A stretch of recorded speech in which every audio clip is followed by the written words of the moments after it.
حضرت جنید بغدادی دجلہ کے کنارے جا نکلے اور آپ کے شاگرد بھی تھے آپ کے ساتھ، تو وہاں بہلول ملے۔ بہلول ایک مجذوب تھے، تو کہا کہ چلیے ان سے ذرا بات کرتے ہیں۔ تو شاگردوں نے کہا یہ تو ایک دیوانہ شخص ہے اور آپ اس سے کیا ملیں گے، آپ اتنے پڑھے لکھے عالم اور اتنے بڑے فقیہ اور صوفی، اور ایک دیوانے شخص سے آپ ملیں گے؟ دنیا اس کو دیوانہ کہتی تھی، بہلول دیوانہ۔ لیکن سادی بولے کہ سادیا نزدیک رائے عاشقاں، خلق مجنونند و مجنو عاقل است، کا اصل تو عاقل یہ لوگ ہیں۔ تو خیر حضرت جنید بغدادی گئے اور بہلول کو سلام کیا، کہا کہ آپ کون ہیں؟ تو کہا میں جنید بغدادی ہوں۔ تو کہا کیا کرتے ہو؟ کہا کہ میں پڑھنے پڑھانے کی ذمہ داریوں میں لگا ہوں۔ تو آپ نے فرمایا کہ کھانے کے آداب جانتے ہو؟ تو کہا کہ ہاں، ہاتھ دھوئے جائیں، بسم اللہ شریف پڑھی جائے، چھوٹا لقمہ لیا جائے اور چبا چبا کے کھایا جائے، اور اس کے بعد الحمدللہ کہا جائے۔ تو بہلول کہنے لگا کہ میں تو آپ کو بہت بڑا عالم سمجھتا تھا، آپ تو کھانے کے ادب کو بھی نہیں جانتے۔ اور اپنا کپڑا اٹھایا، جھاڑا اور ایک جانب چل دیے۔ شاگردوں نے کہا ہم نے آپ کو کہا تھا کہ اس شخص کے پیچھے جانے کا کیا فائدہ، یہ تو دیوانہ شخص ہے۔ تو کہا نہیں میں اس کے پیچھے چلتا ہوں۔ پھر آپ اس کے پیچھے بھاگے۔ تو پھر بہلول نے پلٹ کے دیکھا، کہا کہ کون ہو؟ کہا کہ میں جنید ہوں، آپ کو ملنے آیا ہوں۔ تو آپ نے پھر ایک سوال کیا، گفتگو لمبی ہو جائے۔ تیسری مرتبہ بھی جب وہ اپنا دامن چھاڑ کے گزرے تو پھر آپ آگے بڑھے۔ انہوں نے پوچھا کون ہو؟ انہوں نے کہا کہ میں ایک عام سا شخص ہوں، تو آپ کے پاس جو ہے وہ سیکھنے آیا ہوں۔ تو کہا کہ میں نے تم سے پوچھا تھا کہ کھانے کے آداب کیا ہیں، تو تم نے یہ بتایا تھا۔ کہا جی میں نے تو یہی پڑھا ہے اور میں نے یہی بتایا ہے۔ تو کہا کھانے کا سب سے پہلا ادب یہ ہے کہ لقمہ حلال کا ہو، باقی لقمے چھوٹے چھوٹے توڑ کے کھائے یا چبا چبا کے کھائے یا جو ہے وہ پانی پہلے پیے یا بعد میں پیے، کہا یہ باتیں بات کی ہے۔ سب سے پہلا ادب کھانے کا یہ ہے کہ لقمہ طیب ہو، لقمہ طاہر ہو، لقمہ پاکیزہ ہو۔ اللہ اکبر۔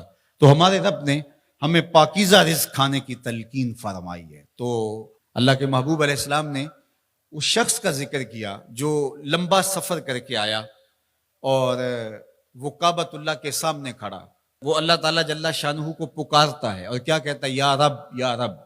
اشعث اغبر، اس کے بال بکھرے ہوئے ہیں اور اس کا لباس پھٹا ہوا ہے، پتہ گندہ سی حالت ہے، اور اللہ کے گھر کے سامنے کھڑا ہے، لمبے لمبے ہاتھ کر کے دعا مانگ رہا ہے، یا رب اے میرے اللہ اے میرے اللہ۔ لیکن فرمایا وَمَطْعَمُهُ حَرَامٌ وَمَشْرَبُهُ حَرَامٌ وَمَلْبَسُهُ حَرَامٌ وَغُذِّيَ بِالْحَرَامِ فَأَنَّىٰ يُسْتَجَابُ لِذَٰلِكَ۔ فرمایا کہ اس نے جو کھایا ہے وہ حرام کا ہے، اس نے جو پیا ہے وہ حرام کا ہے، اس نے جو لباس پہنا ہے وہ حرام کا ہے۔ فرمایا اس کو جو غذا دی گئی ہے وہ غذا حرام کے مال سے اسے حاصل ہوئی تھی۔ فرمایا فَأَنَّىٰ يُسْتَجَابُ لِذَٰلِكَ۔ فرمایا مجھے بتاؤ کہ اس کی دعائیں کیسے قبول ہوں گی۔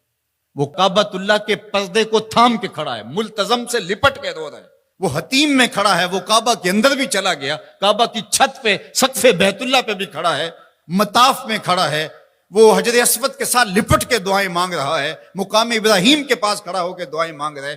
یمد و یدہ ہے، اس کے ہاتھ لمبے لمبے ہیں، یا رب کے کلمات اس کی زبان پہ ہیں، اور اشعث اغبر، غبار آلودہ بکھرے ہوئے اس کے بال ہیں، اور حالت پراگندہ ہے کہ کسی کو گزرتے ہوئے بھی ترس آ جائے، اور اللہ کے گھر میں کھڑا ہے تو وہ کیوں نہیں معاف کرے گا۔ لیکن فرمایا مطعمہ حرام ومشربہ حرام وملبسہ حرام وغذی بالحرام، اس کا کھانا پینا لباس اور غذا حرام کی تھی۔ فأنیٰ یستجاب لذالک، اس کی دعائیں کیسے قبول ہوں گی؟ بلکہ علماء نے لکھا کہ جو شخص حرام کمائی کھاتا ہے اس کی اپنی دعائیں تو قبول نہیں ہوتی، نیک لوگوں کی دعاؤں سے بھی اس کا حصہ نکال دیا جاتا ہے۔ جب اللہ کے بندے اولیاء کاملین دعائیں مانگتے ہیں اور وہ پوری امت کے لیے پوری قوم کے لیے مانگ رہے ہوتے ہیں، لیکن اس شخص کا حصہ نکال دیا جاتا ہے جس کا رزق پاکیزہ نہیں ہے۔ اس لیے رزق کی پاکیزگی یہ بہت اہم ہے۔ رومی علیہ الرحمہ فرماتے ہیں کہ اگر تمہارا رزق پاک ہوگا، تمہارا رزق ستھرا ہوگا، تمہارے سینے میں معرفت کا نور پیدا ہوگا، اور اگر تمہارے سینے میں غل، غش اور حسد، بغض، کینہ اور نفرتیں پیدا ہو رہی ہیں تو پھر تم غور کرو کہ تمہارے رزق میں کوئی مسئلہ ہے۔ تم کھاتے ہو، اس کے نتیجے کے اندر حسد پیدا ہو رہا ہے، بغض پیدا ہو رہا ہے، نفرت، سستی اور کاہلی اور عبادت سے دوری پیدا ہو رہی ہے۔